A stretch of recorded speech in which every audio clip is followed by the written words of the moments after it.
Hello. In this video, I will be reading you the introduction to a very special set of books called Stellar Nations Soul Families. And these are the cosmic history chronicles of our Milky Way Galaxy. And they tell the long forgotten story of our stellar roots. Now, this introduction was written in 2005. So I record this in 2025. We're 20 years past what happened in 2005, which will be described in the introduction. And it's very special.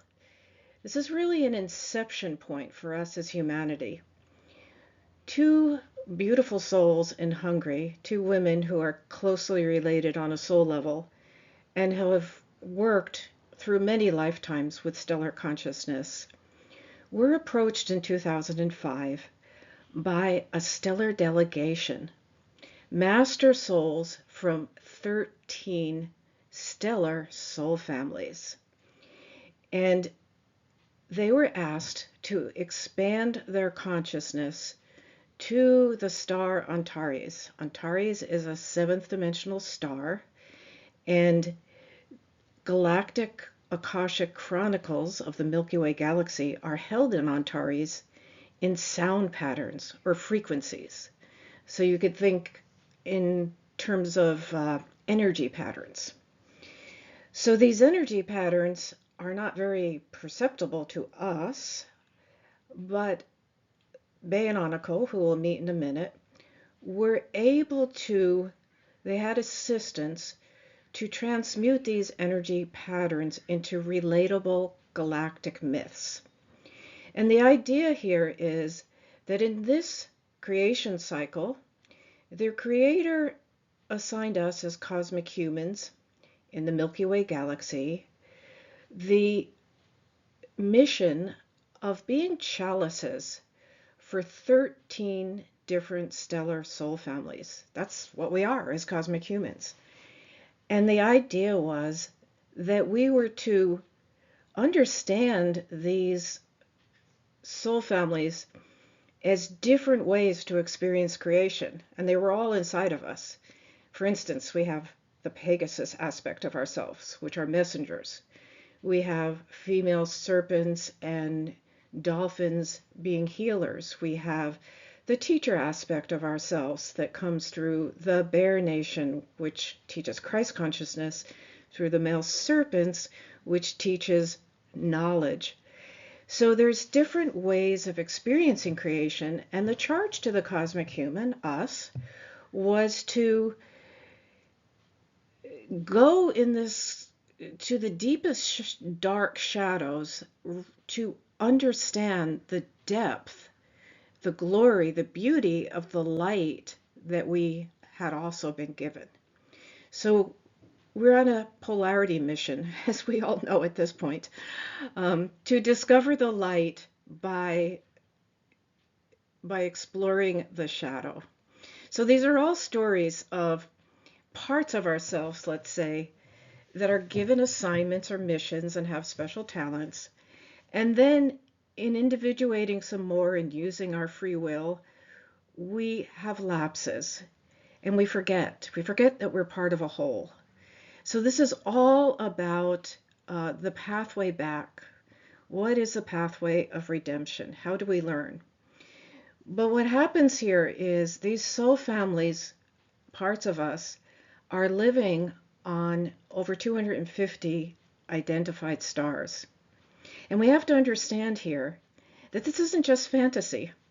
The stars are actually sentient worlds, and they're places where our soul aspects do live. And we'll be inhabiting different stars in our larger consciousness simultaneously right now with us being here as physical distillates. It's like we have a human heart, but we also have a cosmic heart. And this is the time in evolution where the bridge is opening up between these aspects of ourselves, because that's where we're going. We're trying to birth a new collective reality where we understand who we truly are in our expanse, and we understand that we're actually co-creators, that we have a much different, bigger being and purpose than we've understood for a long time. So you'll get a lot of this by listening to the introduction, of course. Let me just read a little bit to give you an idea of what Bay and Aniko were shown and told as kind of a summary idea. So they were told that by chronicling these galactic myths and helping us understand all the parts of ourselves, that these myths, this understanding that we're also cosmic simultaneously, will start invoking the stellar rays on the level of the whole galaxy. And we have to understand now, I've said these stellar rays are sentient, right? And they're actual worlds. We're learning there. Then we are evolving not only on our physical self, but in the stellar worlds. The stellar worlds might be thought of as the cells in our larger light body.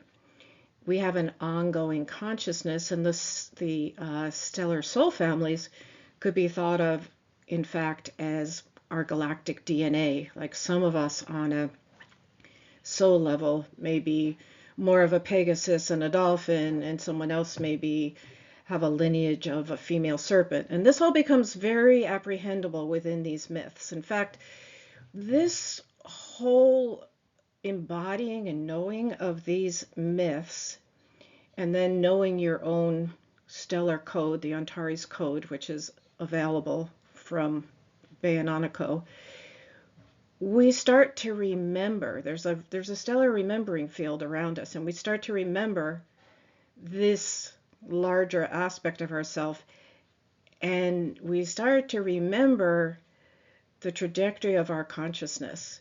What are the karmic knots we've gotten into? We see that, of course, in our physical life. We get catalyzed by things, and we have all these snarly situations that we learn by and work out of. But actually, this is all reflected in the stellar galactic myths as the different relational dynamics and energy patterns within these soul families. So what happens when we start to embody the understanding of ourselves on a stellar level is we start to, it's like walking around inside and feeling your subconscious. It's a very feminine, it wakes up our feminine part. It wakes up our heart, because our heart is responding to creation. It's responding to these energy patterns. It starts taking us out of the kind of the tight constriction of this material world into a much expanded understanding that we're part of something bigger. Because a lot of times, if we can see a karmic knot we're involved in as an energy pattern within a bigger stellar soul family, a part of us, it just becomes less personal. We can sort of start to unravel it and let it go. So this is very much a way of learning how to come from the inside, reclaim our own truths, start to know our memories and our galactic Akashic Records. What are we? Who are we? The word sovereignty is so prominent now for the last few years, because we're starting to understand, wait, we have to remember from the inside what the bigger truths are. It's obviously not working with our society, our culture, our planetary consciousness at this point, defining who we are. So with that, I'm going to just read one thought from the introduction and leave it at that. You can listen to the rest. But I wanted to give you a little bit of a context. So Bay and Aniko were told that what this present book may bring about is it will start invoking the stellar rays on the level of the whole galaxy.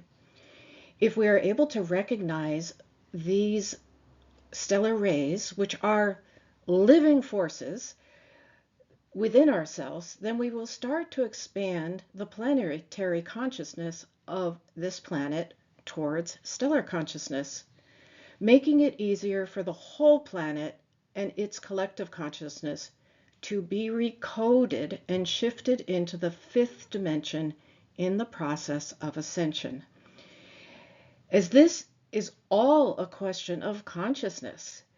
So, in fact, where a planet is in its evolution and at which level or dimension it defines its existence by is really up to nothing else but its collective consciousness. And so this is one of the wonderful ways that have emerged in the last 20 years to expand our collective consciousness.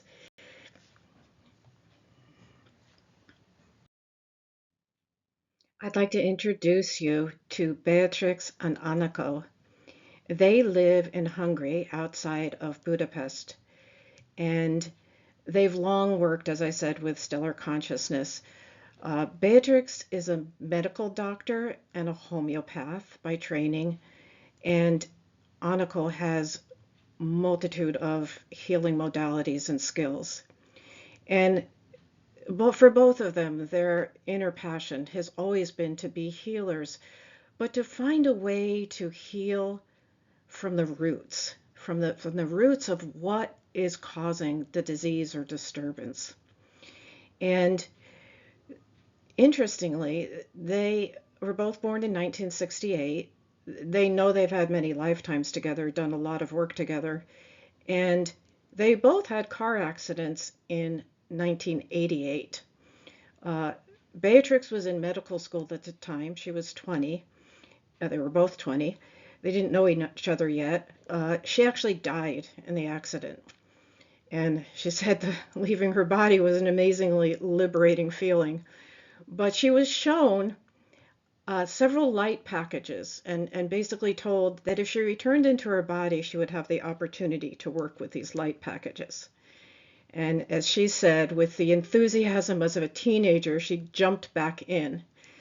But in her case, the veil never closed after that. She can freely move her consciousness between the worlds.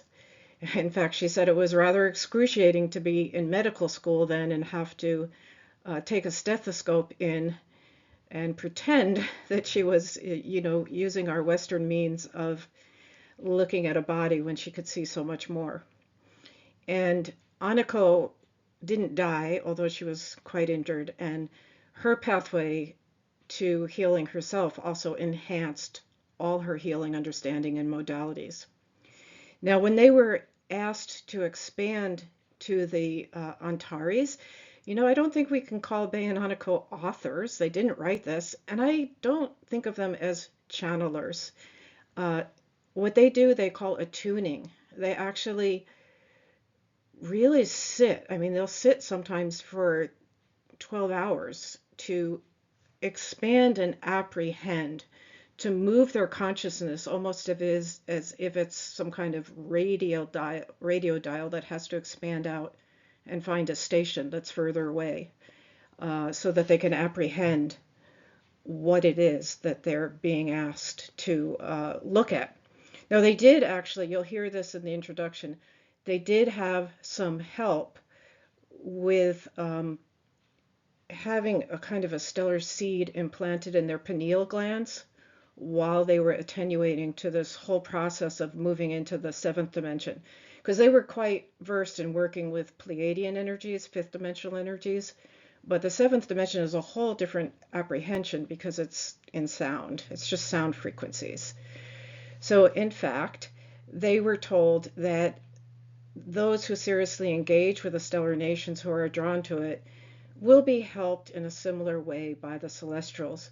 And they were told also that they were shown that back then that there was just a long line of souls who over the years would find the book at certain times or find this cosmology, find this pathway, because it just sparks and resonates with some. It's almost like those of us who are drawn to it coded ourselves to find it. So if you have that kind of spark to this, perhaps that's an explanation for that. I want to tell you one more interesting thing, and I should also tell you my name. My name is Leslie Shankman. I could say the Stellar Nations found me in 2013, and I'm utterly captivated by it, have learned so much. I've essentially become like a guide because of my love for it, a guide to English-speaking people. So what I want to tell you is after all this information was apprehended and the stellar rays were anchored, which is a process that took 2005, 2006, 2007, in 2008, Bay and Aniko had a full recollection of their lifetime during Lemuria. And Beatrix actually was the soul who founded the Lemurian island of the stars. Lemuria was composed of 133 islands that each had different sort of expressions and capacities, and the island of the stars was very connected to the Pleiades and worked with integrating stellar consciousness into the earth, and also worked with the healing of the Pleiades at that time, which is, these are larger stories told in other books of theirs that I will list below. But the island of the stars was an eye-shaped island, and it was actually a replica on Earth of Alcyon in the Pleiades, the great central sun. And Alcyon has 4 basic groups on it that are at work there. And that, in fact, was also the way that the island of the stars was set up during Lemuria. Now, when Lemuria came to its end and the land masses fell into the sea, the island of the stars, the fine ethereal rays went through the earth and came up exactly opposite. And that is in the Carpathian Basin in Hungary, which you can see is kind of eye-shaped. It sort of replicates the shape of the island of the stars and Alcyon. So it's no mistake. This is why the stellar consciousness is being reawakened now out of Hungary through the Carpathian Basin, through Bay and Aniko, and much more has happened since then. But I don't want to make this too long. You can explore the materials if you'd like. Thank you for joining here, and we now turn the narrative over to the voices and the hearts coming from Bay and Aniko, telling us about their experience with meeting the stellar delegates and then recording and shepherding ever since then this cosmology. Because again, these are living forces. In fact, these are living books. You read these books, but what you're basically doing then is waking up all kinds of coding inside. And you can constantly go back and see more, because as we evolve, you see more. They seem very simple, but you know, 7th dimensional information is kind of simple. And it's not simple. It's spare. It's just, it's there. It's you will see. Okay, I will stop.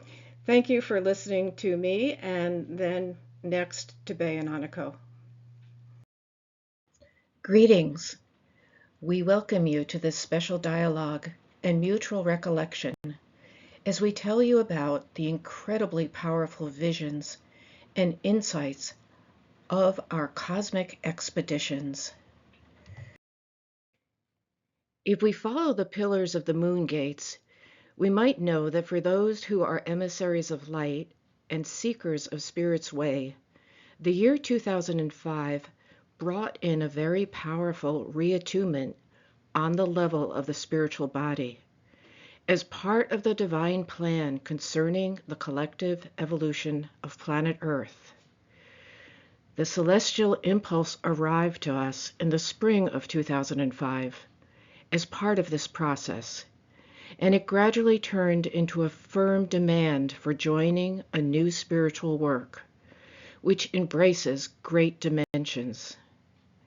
This call was for unraveling and teaching the cosmic history of the stellar nations, which inhabit the Milky Way Galaxy, and anchor the pillars of galactic consciousness related to this.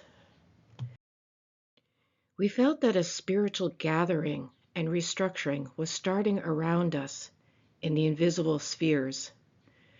A special stellar delegation appeared, representing completely different energies, and they prepared us energetically, emotionally, and physically for months, increasing the endurance of our nervous system particularly, for us to be capable of comprehending, sustaining, and processing those extremely high vibrational energies which, from October 2005, just about flooded our consciousness, filled our days, and spoke to our souls, our hearts, and our human being in such depths that our lives were totally retuned.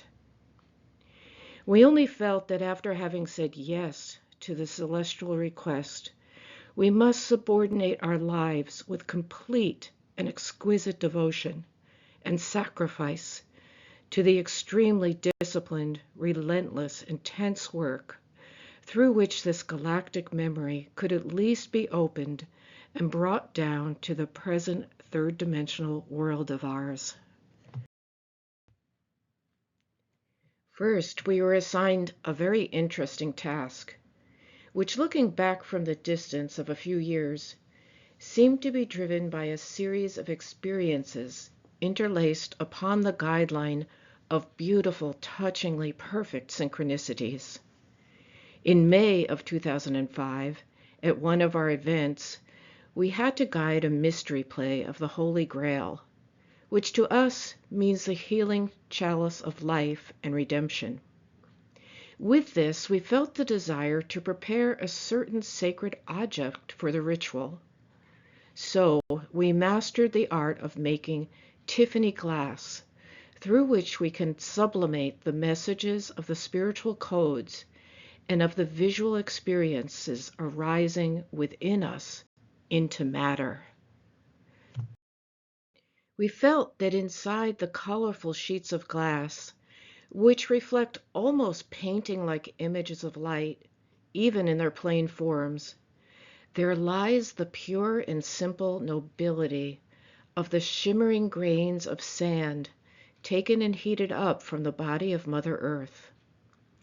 We also felt that the glass, which in some mystical way is born of the desert sand and of the metal oxides forming numerous special colors, is in some interesting relation with crystals, semi-precious stones, and trees.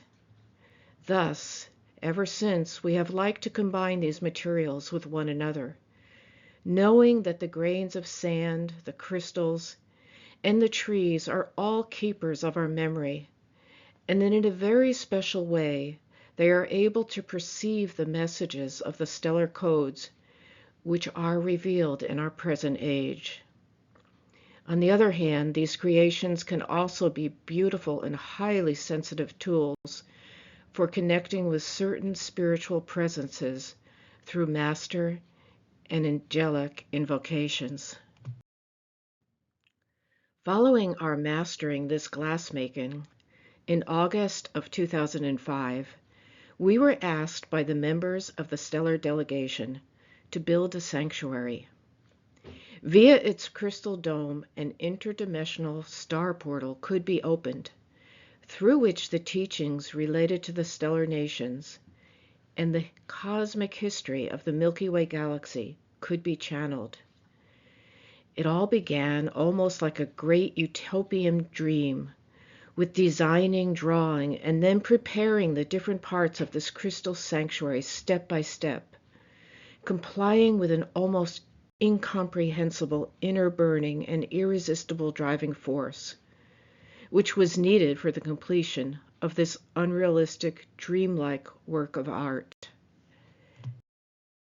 In addition to doing our individual healing work and group trainings, we mainly worked early in the dawn hours and late into the evening for 4 months without ceasing, sometimes shifting over very deep tiredness to be reborn almost in a mystical way the following day, over and over, like phoenixes. Looking back at this period, the sacredness of experiencing the journey is truly a wonderful mystery, which, beyond the promise of the goal, is always the true initiation process itself. Back around that time, we were going through a lot of painful experiences, many disappointments and losses. We came to know how much unexpected shadow can be stirred up by the process of spiritual body reattunement. And we came to know how many dark, tempting failures can occur by following the deceitful impulses of the spiritual ego. And while the loss and betrayal of certain students and friends swallowed and disgraced the light of so many years of love, still, our hearts were almost healed by the heavy physical work. In fact, in the inner stillness of creativity, all devastation turned into a kind of creation. Out of each moment that seemed to be dead, a new world full of beauty and soul glamour was born. The farewell and the loss were still painful, and they will always hurt. But in their place, such a miracle was created, which, as a perfect and magically powerful work of art, became the foundation of a teaching and a spiritual path that could never before be a part of human history on this planet in such completeness as it is. The Sanctuary, a great work of art, was completed in November 2005, and we offered it to the celestial guidance with a wonderful consecration ritual. Through the cupola built completely of crystals and semi-precious stones, an enormous stellar portal of almost incomprehensible power was established, which connected to the levels of all the 9 dimensions contained in the Milky Way Galaxy. The atoms of the crystals and the grains of sand in the sanctuary's fused glass features were imbued with the messages of cosmic light. The physical reality of the sanctuary connected with the codes of the Akashic Chronicles held on the 7th dimensional star of Antares, and the earthly pillar of the sanctuary received special protection and celestial sheltering. At the same time, the celestials said that this sanctified area formed a sacred space that is actually beyond the limits of the 3rd dimensional polarity rules, and by itself it is almost a pure light portal to which the earthly energetic rules do not apply, nor even the laws of quantum physics. So it opens the possibility of a special interdimensional journey. And all this came to life and is still operated by our consciousness and our hearts. In its natural and intact state, the aura of the sanctuary measures 9 meters in all directions of space.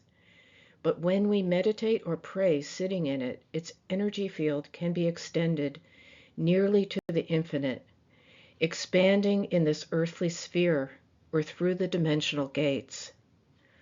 Already at the consecration, we implanted a code in it, meaning we asked that all our students be invisibly protected by the space of the sanctuary and by the helping and redeeming presence of light.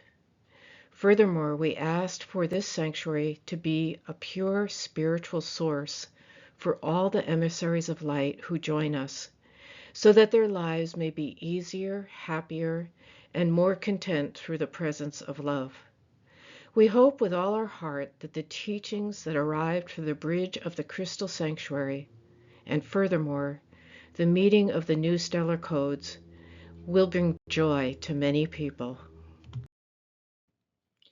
As we finished the preparations and the sanctification was completed, the interdimensional bridge of the sanctuary immediately came into operation, almost like magic, and a very serious work began, through which we meditated literally 6 to 8, many times 12 hours, in the sanctuary or in its energy field every day.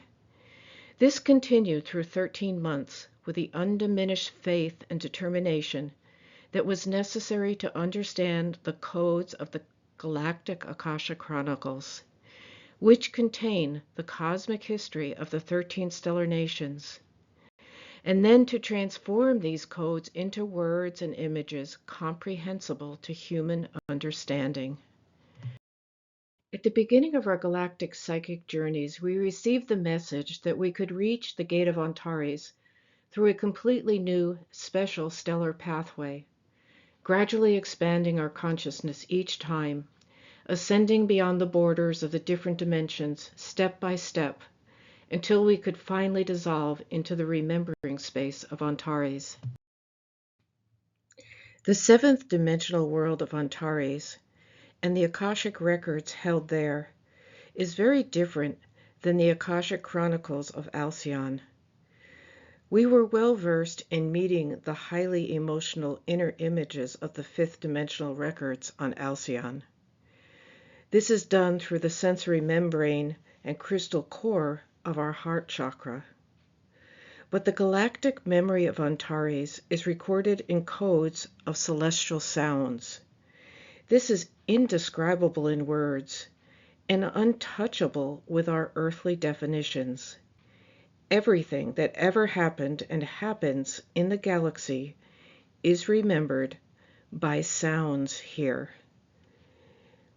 So the stellar delegates of Antares first taught us how to listen to and interpret these sounds as the phrases of the cosmic myths of creation. We do have to say, however, that during the beginning period it seemed almost like a heroic struggle, a huge task to get through the dense, dragging layers of planet Earth and the tight space-time frames of this dimension, and to experience the immense contrast between our everyday lives and the cosmic consciousness of the seventh dimensional level of existence. Furthermore, at the beginning of the attunements, our days were burdened with dizziness, nausea, and headaches almost continuously for 3 or 4 weeks, together with the experience of a tense inner pressure. At that point, we received a message in which the celestials were asking for our patience and persistence, as the delegates of Antares had installed a light object inside us, which they called a stellar seed. This stellar seed was like a special sacral geometric star drop, as if in each of us they had planted a drop of a shiny magmatic stellar material with a special inner glow, which anchored to our pineal gland. This caused a kind of uncomfortable pressure, a straining feeling at the area of the cerebellum and the brainstem, the medulla oblongata. This stellar seed gradually purified and retuned our nervous system for receiving these extremely high-frequency energies, and it operated as a spiritual transformer that is able to convert the celestial sound vibrations into waves of thought, so that comprehensible symbols are born from the sound vibrations inside of us. We felt that this stellar seed would open through 3 developing stages, as if it were going through a maturing of consciousness. When this stellar seed first opens, it has a bluish, silvery, white light, and at times it glows in a beautiful, shining blue color, and at other times it resolves into a clear, silvery, white shine. Then it turns into an orange, warm glow, like the flaming of an inner fire, burning in red, then in orange, and sometimes in a particularly delicate light magenta color, just like the colors we could see in the aura field of the star of Antares. And finally, it is filled with a golden light, which is unknown to us here on Earth, and we cannot even describe it. It is so pure and noble, as if truly a sparkle of the divine source of creation had moved into our heads to guide our consciousness. According to the celestials, there would be more stellar seed implantations done on August 17th, 2007, in a wider circle, for the students of our groups ready to receive this, and also for similarly prepared messengers of light working throughout the world. It feels strange to know that when the celestials look down upon us from above, they see exactly how much that person's stellar consciousness seed has been awakened, and how far that person has come in the journey of remembrance. When the transmission of the messages began, the celestials told us that parallel to one another, 3 locations, channelers, and groups have been chosen for this task, which is to form the bridges necessary for anchoring the galactic consciousness on Earth, and then to create the consciousness field related to this. Besides our Hungarian group, smaller groups are said to exist on the west coast of the United States and in Australia, who have also been touched by a similar celestial call, asking for a joining in this collective work. This call is to prepare the spiritual development, the quantum leap, that the celestials wanted to bring forth in the year 2007 to provide a new opportunity for humanity to awaken. All this filled us with wonderful feelings and great excitement, and we offered ourselves to the journey with complete soberness, knowing that this cannot by any means give us, or the members of our advanced groups, a kind of ego-enhanced feeling of being chosen. It merely means a service of serious sacrifices and great responsibility, which can only be lived with deep humility and pure heart. And this is the way we have lived it each moment through the years since. As we began the day-to-day work of the attunements, a very important question was burning inside of us. We wanted to clearly feel and understand how the ideas that defined our previous years of working with stellar consciousness and aiding healing at the soul level linked with and fit into our complete spiritual journey. We wanted to understand our service for the collective ascension of planet Earth, and how this related to the galactic history that was revealing and emerging as a teaching of the stellar nations. In the first chapters of our book, Stellar Destinies, Volume 1, we describe the history of planet Earth and the solar system in detail. With this, we outline the story of how and why the Earth and our solar system created the fate that we are living. We also outline the defined steps of the divine plan of ascension, which are a pathway towards resolution of the fate of Earth and the solar system. Bringing this fate to resolution can affect a great multi-level galactic reattunement that is relating to the ending of the precessional cycle. In a beautifully unique way, this galactic shift can express as a dimensional shift on the planetary level. Additionally, parallel to this movement, the orbiting cycle of the Milky Way Galaxy, in relation to the great central sun, is also coming to an end. So our whole galaxy is experiencing a rearrangement, a reattunement, a quality shift. The teaching of the stellar nations supports this mutual evolution, and it establishes a very important bridge between the planetary and the galactic processes.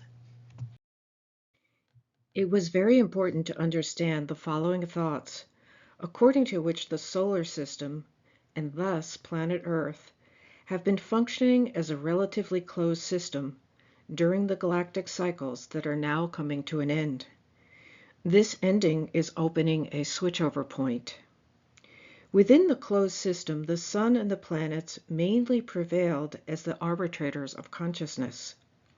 This meant that the great celestial light of the stars was not directly apprehensible due to this closed system. When we realize that stellar worlds are locales of sentient consciousness and that they function as intentional learning centers that are inhabited by aspects of our soul, we can start to understand that we have been cut off from apprehending higher aspects of ourselves. The information from the stars, which is essentially the storehouse of our subconscious memories, was only channeled through the sun when a given star came into conjunction with our sun. Our sun, as our central directing and sustaining star, has been the protector and keeper of our solar system's integrity. The sun acts as the focal point of the solar system, and as such emanates enormous stellar light beams through itself, which carry specific information encoded in each celestial beam. This has generated a special stellar solar domain that acts as a unique morphogenetic field, keeping the existence of the complete solar system in a specific unity.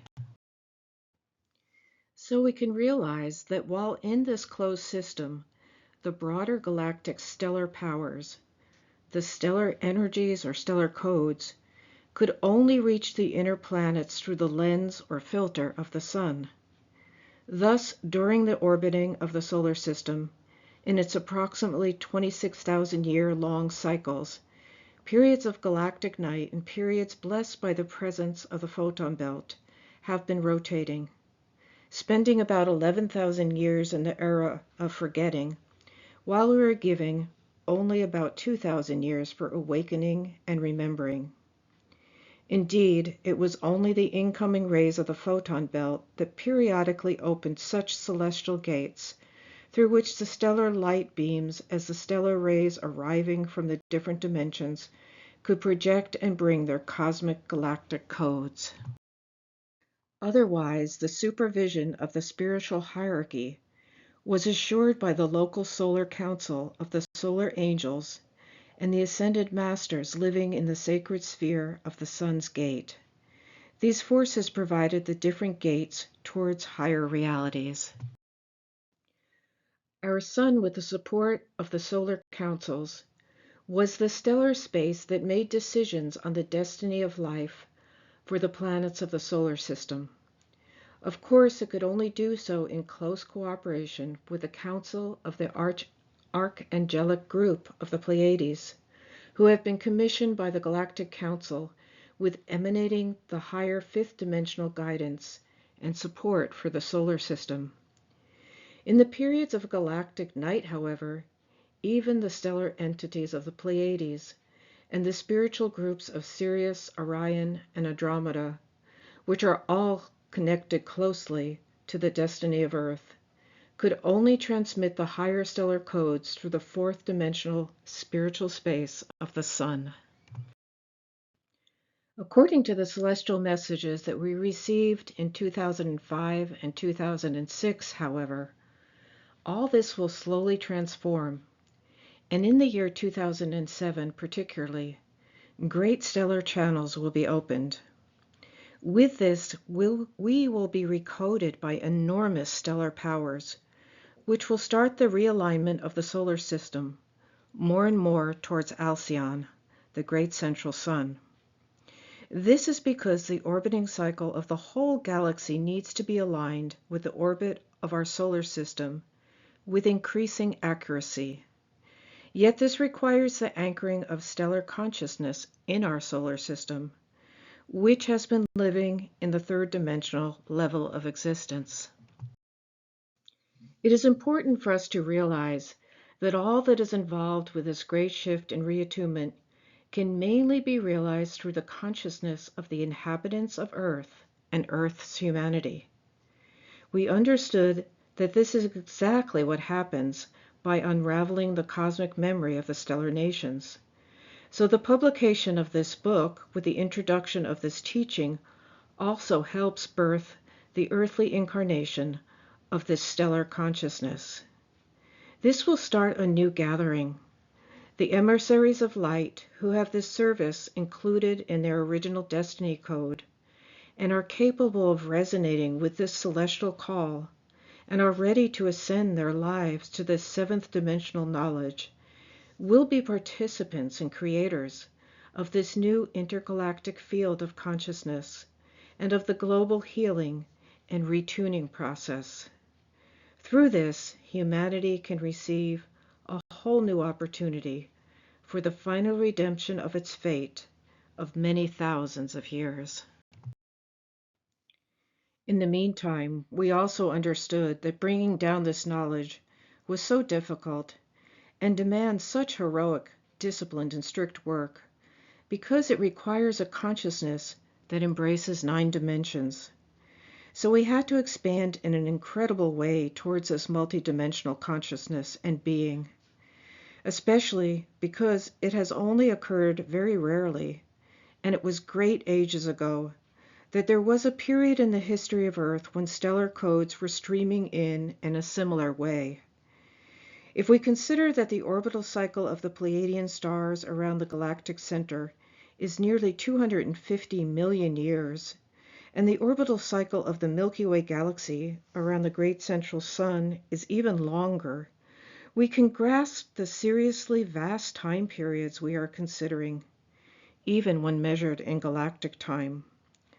The last time a more direct stellar channel was apprehensible for humanity on Earth was in the Lemurian era, and for a very short time during the birth of the continent of Atlantis. Our solar system's entry into the photon belt started all that we speak of.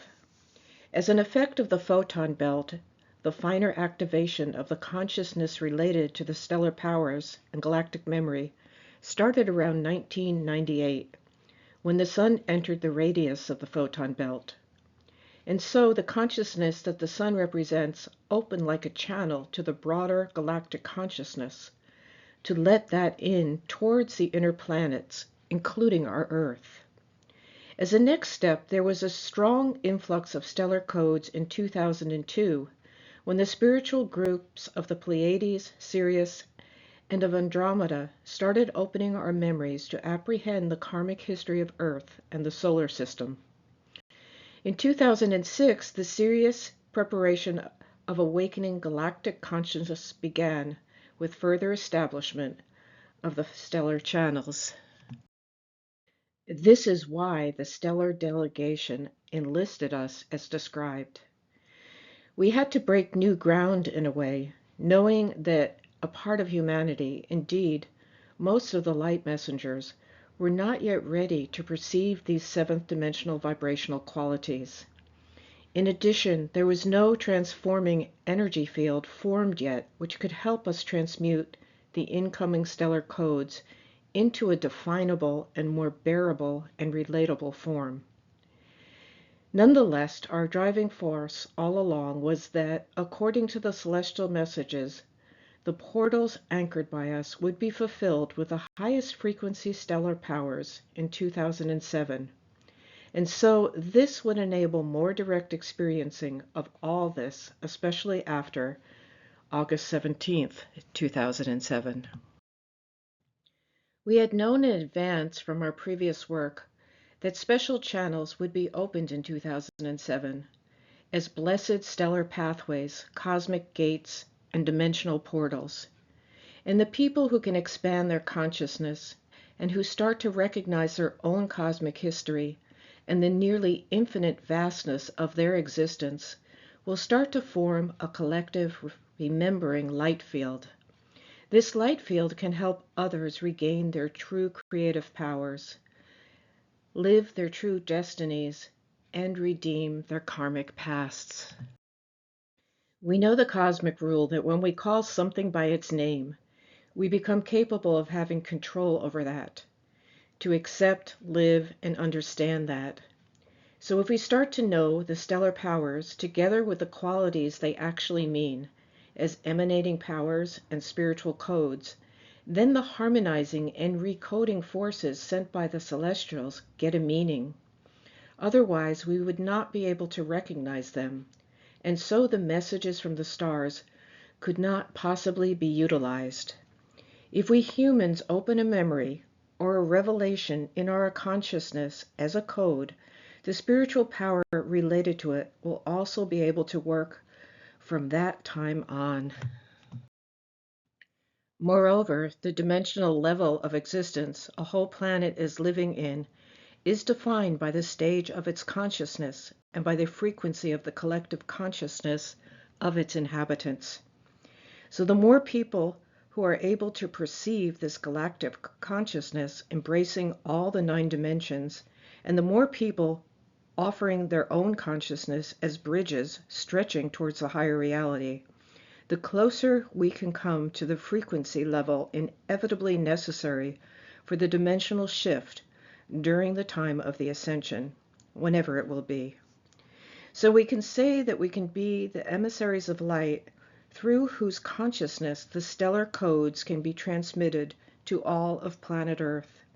That is, the stellar path related to the world of 9 dimensions can be anchored. This is a wonderful opportunity, but in the meantime, it requires a serious sacrifice from our side towards the planet. Let us enter now the route of the path leading home.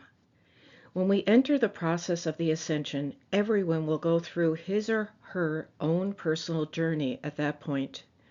We will travel across the 3 days of darkness through a very important initiation gate, which is a level of trials within our personal inner maze. After this, if we are still able to keep the contents held by our existence, consciousness, and emotional bodies in the faith of light, and if our hearts are truly capable of bearing the frequency level of Christ consciousness, an ascension will start.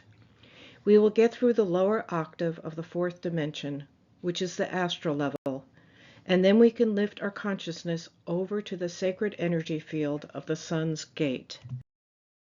We will greet the angels of the sun and the ascended masters, and then as we shift further towards the 5th dimension, we will arrive at a celestial location where suddenly the stellar entities will appear. Those who have been accompanying us continually, holding the perspective of the entire galaxy. There we will have to recognize the spiritual entities who work from the invisible spheres to guide the whole ascension process.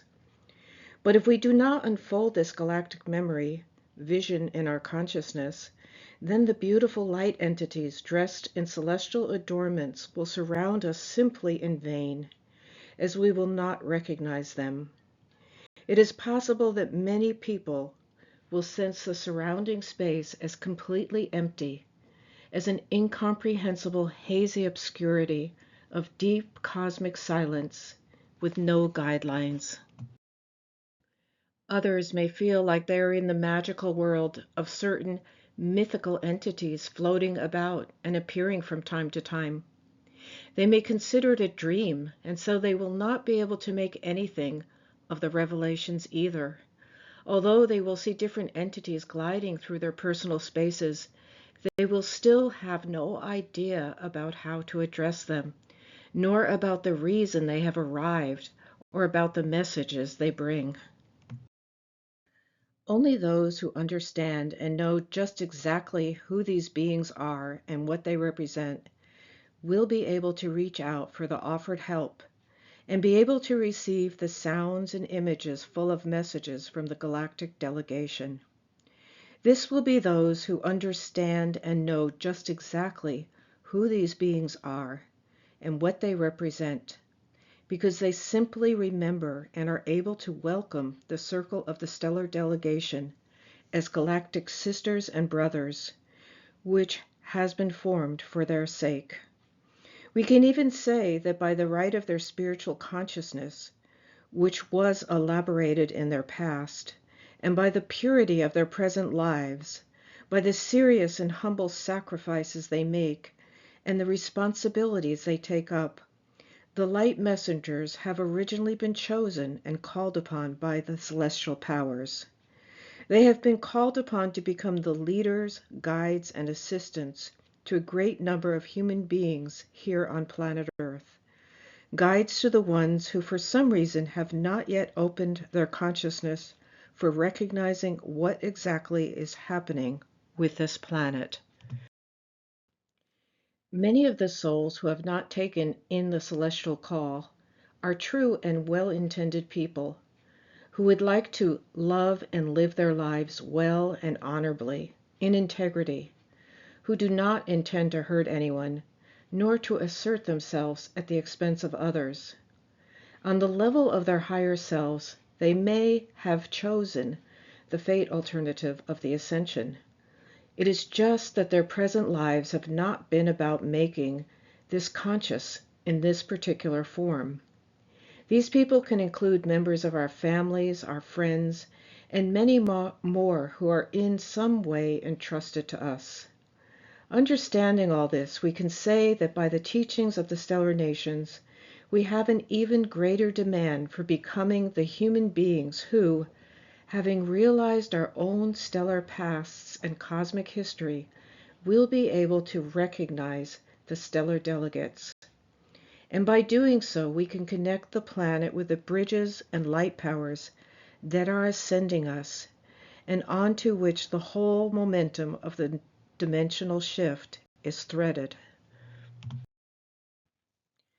Adding a thought to these ideas, we would like to say that there is a planetary consciousness and there is a stellar or star consciousness. Each means something different.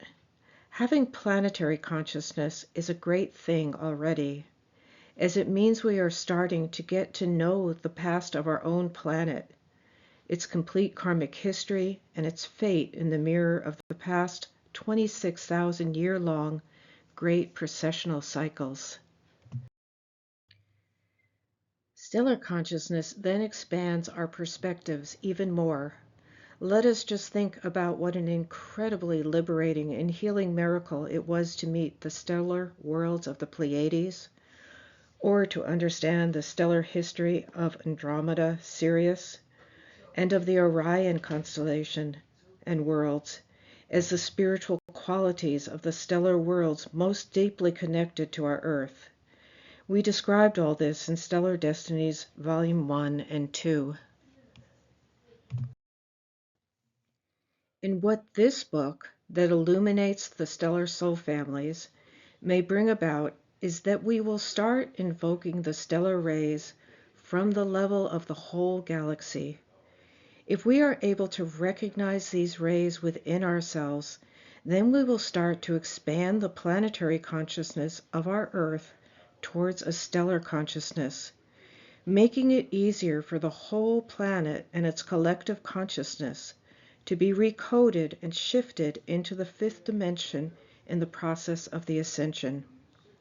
This is all a question of consciousness. Where a planet is in its evolution, and at which dimensional level it defines its own existence, is up to nothing else but its consciousness. Concerning the ascension, we have always inquired, just what is it that we need to do for it from here on Earth? In our earlier work, we have spoken a lot about building our Christ light body, and that reaching the frequency level of Christ consciousness is the necessary key and condition of the ascension. We will learn now what forces will be aligned from the celestial side at the gate of the ascension to make this possibility happen. The Master Guidance has always told us that it all depends on our consciousness.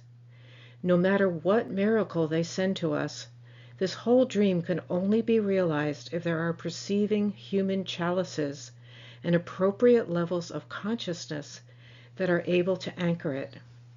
So we must now expand towards that galactic cosmic consciousness to be able to comprehend these stellar forces, the fields of stellar light, and to recognize the master entities who accompany us.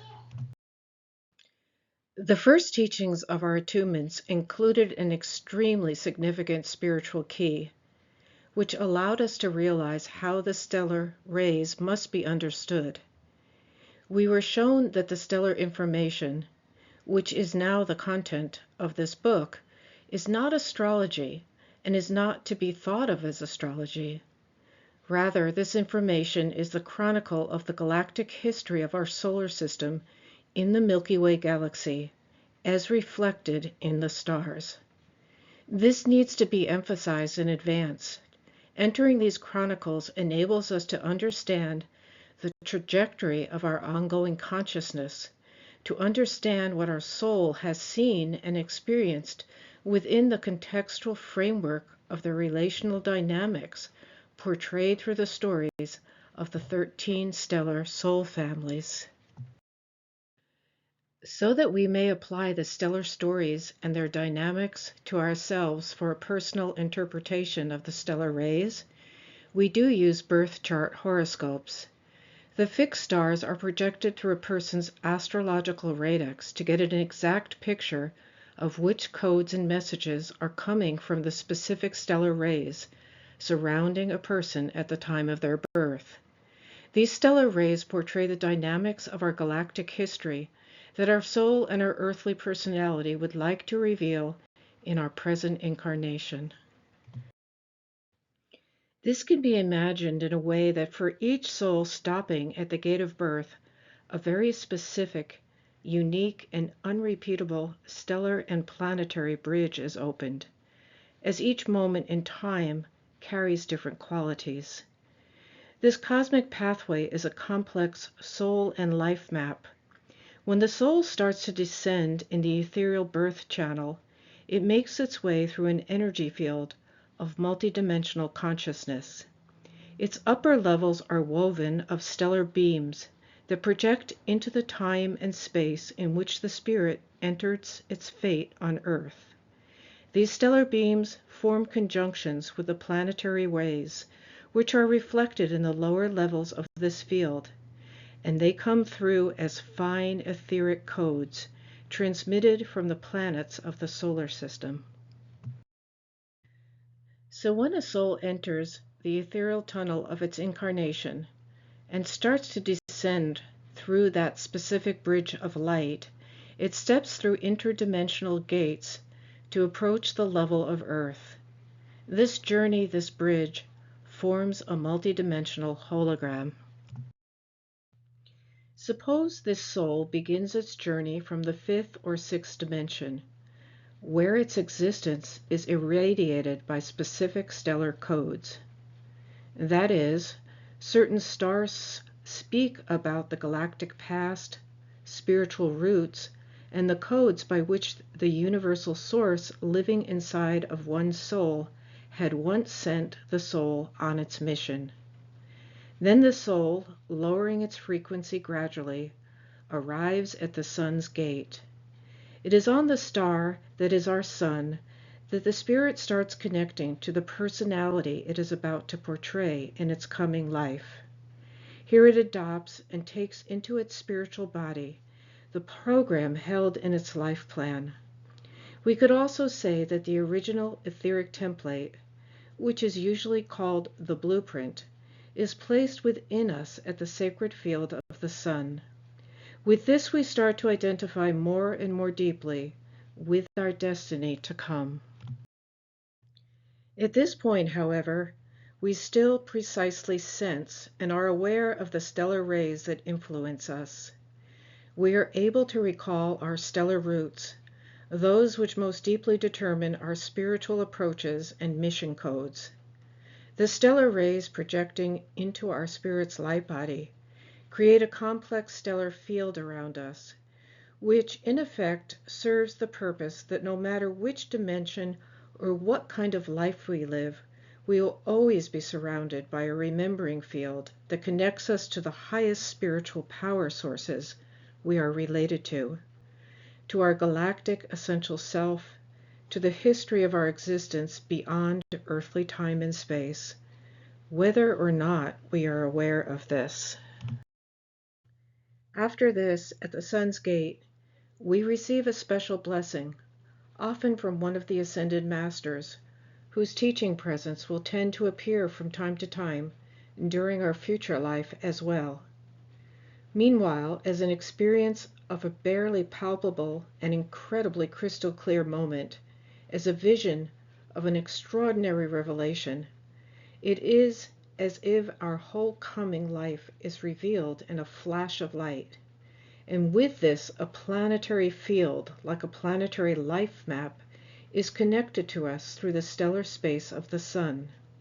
This is the precise map of the impacts of the planets that affect us at the moment of our expected birth, our first cry out, and our first breath.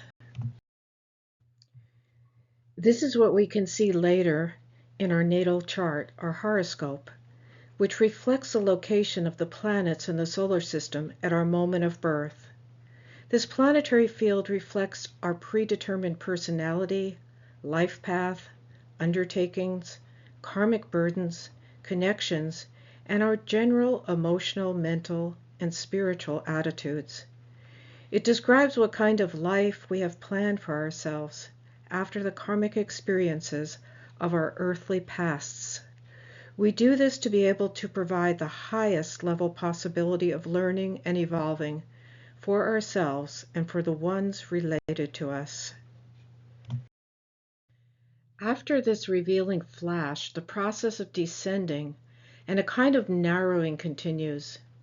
And according to a collective agreement, from which any exemption has become possible only recently, and only upon special permission, all the souls that arrive here must enter through the astral level, that is, through the mist of oblivion. It is a strange, tremendously powerful, dizzying spiral vortex that nearly sucks the memories out of the soul, and it narrows its consciousness at an almost incomprehensible speed. The celestials informed us that unfortunately the astral haze of oblivion had always detached the stellar rays from us previously. So in most of our incarnations, at least since Lemuria, we could not make the stellar rays conscious because we could not interpret them. We could not process nor comprehend their meanings. This can be compared to our telescopes simply not finding the outer planets of Neptune, Uranus, or Pluto when searching the solar system, until humanity itself became ready to perceive these transcendent qualities. It is the same case here. Although we can now start to remember again because our universal being, our spirit's angel, our multidimensional existence understands and knows these stellar codes. Yet we must still complete a very serious recollection process in our present lives conceived in the promise of the ascension. We have been forgetting for 11,000 years now, in fact 26,000 years, as the last time it was humanity living on Lemuria who understood the messages of the stellar codes in a wider spectrum. So we have been living in oblivion for almost 26,000 years now, detached from the stellar rays and the map of life, which describes our much higher level multidimensional being. In general, we had to live through the past precessional cycle almost completely without the consciousness of the stars. And it is just now that the time has arrived for us to recover this inestimable wonder and great spirit treasure. Of course, there were certain blessed moments when gates opened and a stellar entity from the Pleiades or Sirius landed on Earth and was able to maintain his or her complete stellar consciousness to teach humanity to remember. And there have been shamans, clairvoyants, prophets, and avatars born, who by their own being and consciousness were able to form a living bridge over the enormous abyss of forgetting. During their incarnations, they taught humanity the art of orientation among the billions of shining spots in the night sky. They revealed the multidimensional aspects of the constellations and they suggested the interpretation of certain stars' meanings as well. There were also stellar beings from Sirius and Arcturus who brought technological achievements to Earth, through which the stars and planets became visible for human eyes. This is how the names and interpretations of the constellations were born, as celestial mirrors of certain mythological stories in Greek and Arabic astrology. Although we do have to say that until now the collective consciousness of humanity has existed at a very low level of frequency compared to galactic consciousness. Therefore, these ancient or even the modern definitions of stars, as the consciousness of the psychics and astronomers were only able to see and think in a narrow range, are very inaccurate. We found only very little correspondence between the teachings we received and the earlier interpretations of the fixed stars. So as readers, you can anticipate quite a different and revolutionary new aspect and teaching. Returning to the previous thread of thoughts, some basic astrological knowledge is helpful for understanding the stellar nations, which we will explain in the following chapter for those who have no background in it. But we would like to highlight and present it in a very different way, so that the realizations should really start to work from the inside in everyone. From our viewpoint, the radix of one's natal chart is a three-dimensional spherical mandala. It is a multidimensional holographic light map that is necessarily shown on the page as a circle in a flat planar projection. Inside of it, the planetary bodies which emit their rays are visible, and on the outside, the incoming stellar rays are represented. The spiritual codes of the 13 stellar nations are couched in those stellar projections, reflecting the qualities of a higher spiritual reality. They carry the cosmic galactic history of the given soul and represent their spiritual quality of the higher self, its essential being. By celestial grace, maybe we can now finally reach the point where knowing about this pathway will enable us to surpass the earthly and even the solar system layers of our personality. Through expansion into apprehending the codes of our stellar remembering field, we can understand the much higher aspects of our spiritual being and of our existence. We can start using our highest initiating stellar codes. This can liberate us incredibly and open us to discovering a much vaster existence. Putting it very simply, taking a kind of geocentric perspective, we can say that if we look up at the sky with our inner eye, we can see the planetary rays that affect our lives. And if we look even further, we can also sense the stellar rays that are projected into our consciousness and our earthly life. This allows invisible celestial hands to weave a magical golden string for us, the links of which remember all that we have ever been or will ever become.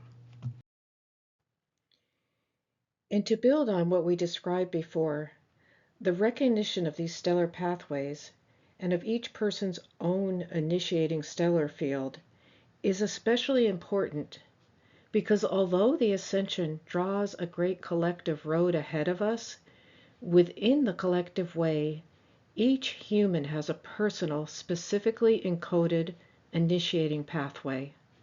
The emissaries of light who are eager to prepare for the ascension can understand which stellar forces and master groups will be the ones to await them beyond the veil, and they will be lifted further over the veil by the messages expressed in the spiritual language that is the most comprehensible to them.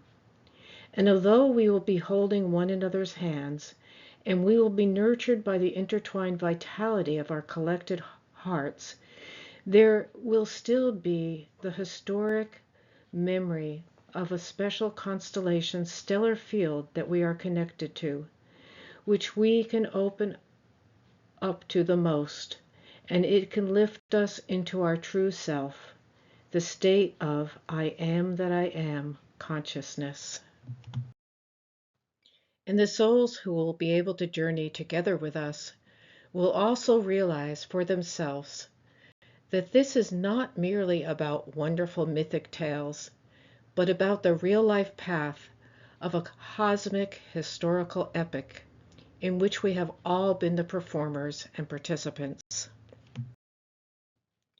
We know that there are many books and ways to find out scientific astronomical facts about the Milky Way Galaxy.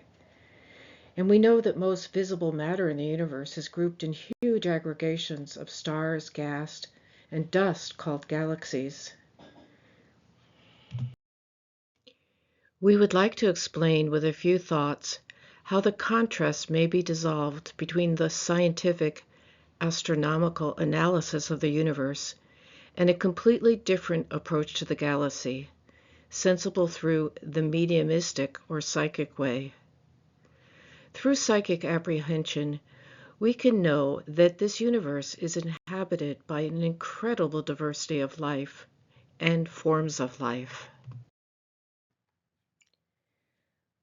Astrology originally intended to be a kind of link between the visible and invisible spheres. By personalizing and interpreting the almost incomprehensibly subtle, but very much real radiations and energy waves coming from the planets and fixed stars. Astrology also creates a new concept of time, according to which time is not only a measurable quality, but it has a special, unique, and unrepeatable quality too. In any given moment of time, there is a gate of life created by the simultaneous effects of the radiations of certain planets and stars. To a certain extent, this determines the life that is born or the process that is started in that specific moment. Beyond a point, however, even the astrological frames become too tight, and the counselor interpreting the star signs and conjunctions must be extremely wise and open, aware not to inject false determinism into the questioners. The true medium and interdimensional traveler ascends into the soul's ever-expanding spheres of consciousness, and his or her inner perception may see some worlds that supply the spheres of existence with an even greater diversity. We might even start out on a nice and wise thought, which is expressed in the movie Contact. Do you think there are other people in space? Everyone should find their own answers. Though one thing is certain, the universe is a pretty big place, greater than anything anyone has ever imagined. It would be a shame to waste it for such few people. In the movie Contact, the skeptical scientist, who is deeply injured in her faith and holds a strictly material view, is nonetheless living under the spell of the stars, hoping that somewhere among them there is a world where our loved ones return home when departing from here, to shine back on us through the light of a star forever. The most important thing to realize and sense in these stellar journeys could be that the scientific instruments of astronomy, even the most modern space telescope, can only observe and perceive the universe according to the concepts and notions of the third-dimensional plane.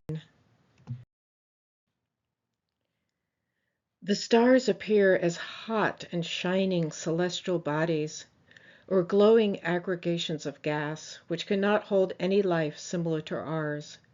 And so the whole universe looks like a rigorous, ruthless, and dark place, where there are hot firestorms sweeping about and burning through worlds, or meteors crushing planets and stars to dust. It seems like a place where almost every moment a celestial body is destroyed, and a new one is born, expanding and narrowing in the incomprehensible terms of billions of years, following an invisible cosmic rhythm. But that which we are talking about, which may only be reached by our higher self, spreading its wings and traveling through dimensional gates, is a completely different world, which can hardly be compared to the galactic view as it is apprehended from the third dimension. The stellar worlds are full of life, with different forms of existence, destinies, and stories. This can all be interpreted symbolically and archetypically, of course, but it can also be perceived as the true cosmic history, as the expansion of our life and existence reflected in us. The collective motion of the 9 greater and hundreds of smaller stars of the Pleiades, the group they seemingly form, if viewed from here on Earth, could not provide a home for human or any other kind of life. But if by celestial grace, traveling through a psychic channel, we are capable of experiencing such an expansion of consciousness that we can ascend our existence and consciousness through the gates of the dimensions, and we can reach the world of the 5th dimension, then a beautiful, highly advanced spiritual center may be revealed before our inner eyes. The reality of cities of light lives on these stars, the inhabitants of which are such shining master beings that are our closest teachers and healers. In the same way, we can ascend further over the gate of the 6th dimension to see the true existence of the star Sirius. Or we can go even further to the world of the 7th dimension to understand and discover the world of the beautiful star Antares, one of the pillars of the Milky Way. And if we ascend even higher to the 8th dimension, then the star Capella can also reveal itself. These life spheres cannot be seen by our telescopes and scientific research instruments, as they are not manifested in this dimension. So first, the physical tools of interdimensional traveling would need to be discovered. On the other hand, there is a very important cosmic law standing aside from the way of science. This is that, namely, the key, the precondition, and the secret of traveling through the dimensional gates resides in the intention and in the heart. Approaching from the 3rd dimension, no admittance is allowed to the 5th dimension's realities of light for any tools or mind projections that are not ruled by the intention of the light and by the pure power of love. So the only instrument that may enter the higher spheres is that which is fueled by pure soul and heart power and the light of love. And that instrument is the human being, the medium in whose heart resides the potential to hold pure intention and the ability to love. The fairies, the mermaids, the dolphins and whales, the angels and the master spirits hold pure intention and love as well.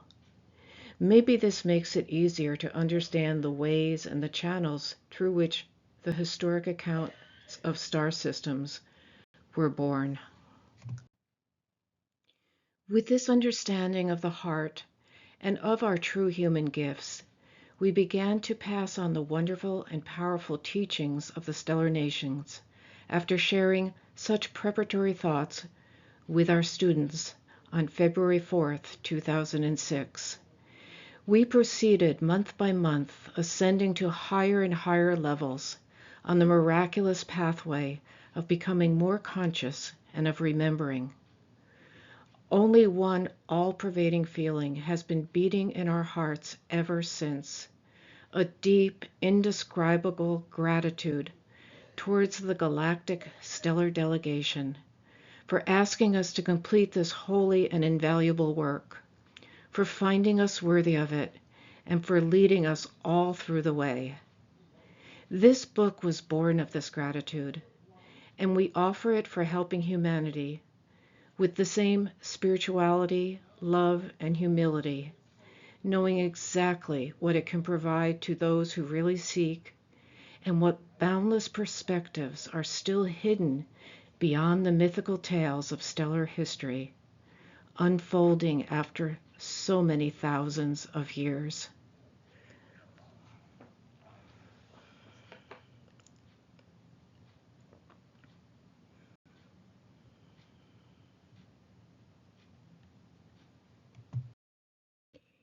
With blessings to all, Namaste.